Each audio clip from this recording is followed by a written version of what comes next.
छात्रों नमस्कार। अभी तक आपको मैंने अनुवाद से संबंधित कुछ वीडियो भेजी।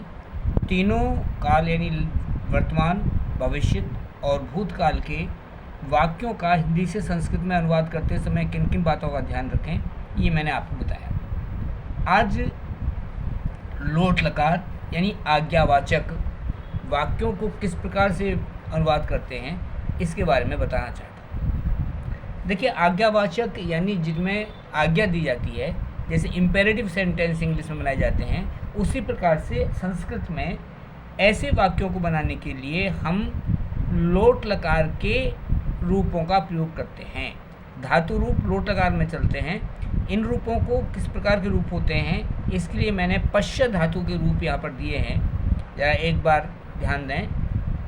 प्रथम पुरुष में रूप चलेंगे पश्यतु, पश्यताम, पश्यन्तु, पश्यतु, पश्यताम, पश्यन्तु। मध्यम में चलेंगे पश्य, पश्यतम, पश्यत, पश्य, पश्यतम, पश्यत। और उत्तम पुरुष में चलेंगे पश्यानि, पश्याव, पश्याम, पश्यानि, पश्याव, पश्याम। ध्यान रखें, यहाँ पर कहीं पर विसर्ग नहीं है। तो ये पश्य धातु के रूप हैं। अगर पश्य रूप धातु के रूप लगा करके हम आज्ञा काल के वाक्य बना सकते हैं जिनमें आज्ञा दी जाती है। अब कुछ वाक्यों के आधार पर हम समझने का प्रयास करेंगे। जैसे बालक विद्यालय जाए, तो यहाँ पर बालक प्रथम पुरुष का एक वचन है, तो यहाँ पर बालक की संस्कृत हो जाएगी बालकः, बालकः, बालकौ, बालकः। तो एक वचन है तो आएगा बालकः। विद्यालयम। अब जाए की संस्कृत गच्छ होती है, और उसके रूप किस प्रकार चलेंगे कि प्रथम पुरुष में जो रूप होते हैं कैसे होते हैं, गच्छतु। तो वाक्य हो गया बालकः विद्यालयम गच्छतु। वे धर्म का आचरण करें। यहाँ पर भी प्रथम पुरुष है लेकिन बहुवचन है, तो बहुवचन है तो यहाँ पर क्रिया भी बहुवचन की आएगी, अर्थात पश्यतु, पश्यताम और पश्यन्तु। इसी प्रकार से यहाँ चलेंगे आचरण करने के, आचरतु, आचरताम, आचरयन्तु। तो वे धर्म का आचरण करें। वे की संस्कृत ते धर्म का, धर्मम आचरन्तु, ते धर्मम आचरन्तु।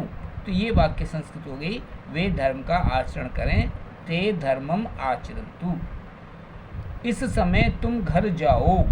अब यहाँ पर दो बातें, एक तो इस समय आया तो इदानीम शब्द आएगा, इसके लिए तुम ये मध्यम पुरुष का एक वचन है, तो यहाँ पर क्रिया का भी प्रयोग मध्यम पुरुष की एक वचन की क्रिया का प्रयोग करेंगे। इस समय, इदानीम, तुम, त्वम, घर, गृहम, जाओ। यहाँ पर इसके रूप चलेंगे गच्छ, केवल क्रिया इस प्रकार से आएगी, तो गच्छ, इदानीम त्वम गृहम गच्छ। पुस्तक लाओ और पढ़ो। देखिए, जहाँ पर कर्ता के रूप में कुछ नहीं है, वहाँ पर सीधी बात है कि हम बात कर रहे हैं, तो दूसरा जो जिसको कहा जा रहा है, जिसको आज्ञा दी जा रही है, वो मध्यम पुरुष का ही होगा। तो यहाँ पर आए पुस्तक लाओ और पढ़ो, दो क्रियाएं हैं, दोनों में ही हमको यहाँ पर मध्यम पुरुष का एक वचन का प्रयोग करना होगा।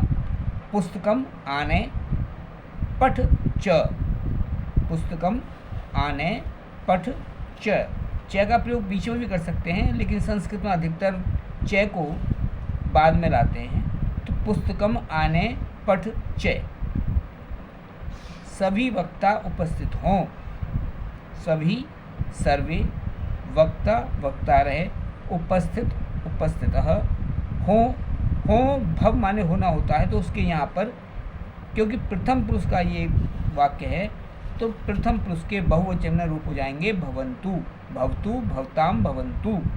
तो सर्वे वक्ता रहे, उपस्थिता भवन्तु। सर्वे वक्तारः उपस्थितः भवन्तु। गुरु को देखो, गुरुम पश्य। आम खरीद कर लाओ। आम की संस्कृत आम्र होती है, और आम बहुवचन के रूप में प्रयोग करेंगे तो यहाँ पर हो जाएगा आम्रानी। अब खरीद कर, यहाँ पर पीछे भी मैंने कर के लिए बताया था कि कर जहाँ पर प्रयोग होता है वहाँ पर त्वा प्रत्यय का प्रयोग कर देते हैं। तो खरीद यानी कृ धातु में त्वा प्रत्यय लगाएंगे तो कृत्वा, आम्रानी कृत्वा आने, आम्रानी कृत्वा आने। इस प्रकार से हम जो है लोट लकार का प्रयोग करते हैं। कुछ अन्य वाक्य खास तौर से हम आज्ञा जब देते हैं तो वहाँ पर मध्यम पुरुष का अधिक प्रयोग होता है। जैसे कक्षा में पढ़ा रहे हैं, बच्चों को आज्ञा दे रहे हैं, पुस्तक पढ़ो, पुस्तकम पठ, वहाँ जाओ, तत्र गच्छ, यहाँ आओ, अत्र आगच्छ। तो इस प्रकार से यहाँ पर हम लोट लगा के, रूप लगा करके ऐसे वाक्य बना सकते हैं जिनमें आज्ञा दी जाती है। अपने इस वीडियो को समझने का प्रयास करें, ऐसे वाक्यों का अभ्यास करें, और ये आपको अच्छा लगा तो इसे वीडियो को सब्सक्राइब करें, लाइक करें और शेयर करें।